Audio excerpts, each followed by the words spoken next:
Don't be a copycat. Don't be a copycat. God bless you. This is Nathaniel Pratt from the Bahamas with your word for today. And our word for today is don't be a copycat. Our text finds us in 1 Samuel chapter 8. And in these verses we find the account of the prophet Samuel as he is confronted by the elders of Israel.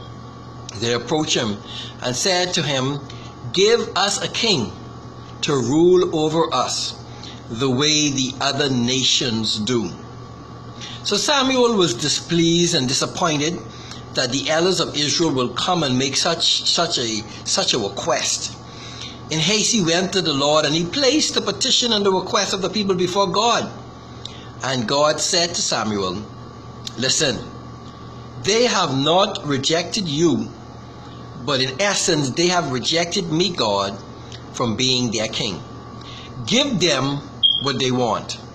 So the Lord then revealed to the prophet Samuel all that would entail having a king, the bondages, the demands, the taxes that the king would place upon the children of Israel. But the children and the elders of Israel did not hearken to the warning. They insisted, "We want a king the way the other nations have their king. Our king will go before us in battle. Give us a king." Brothers and sisters, I want to say to you, even as it was in the life of the children of Israel, they were copycats. They copied and they duplicated what the other nations did. I want to say to you that you are an original. You are not a duplicate. Do not compare yourself with others. Do not compare yourself with the way God is using others. Do not compare your marriage with no other marriage.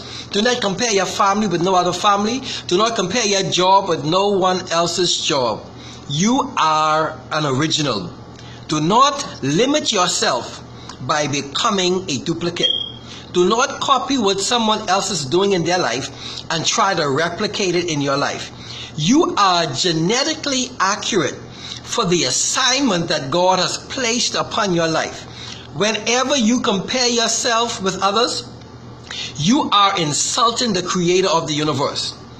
God has strategically designed you, fashioned you. The Bible records that we are fearfully and wonderfully made.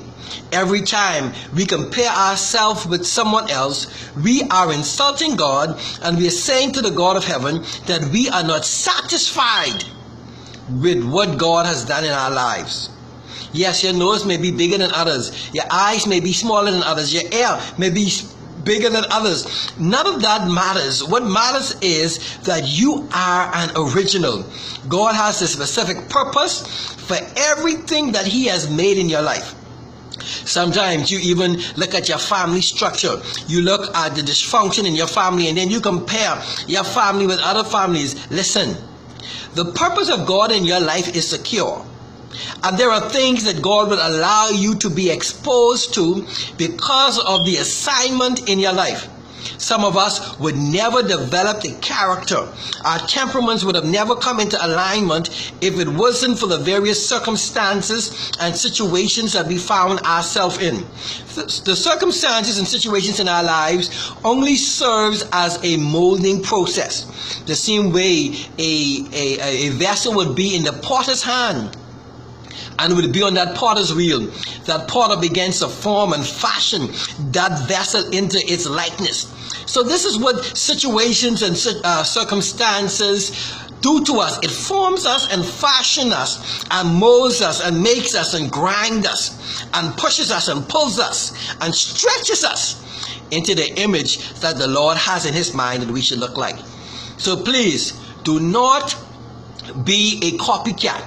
Celebrate all that the Lord is doing in your life. Don't try to sing like someone else. Don't try to preach like someone else. Don't try to prophesy the way someone else prophesies. Be yourself. Be unique, because you are fearfully and wonderfully made. Don't be a copycat.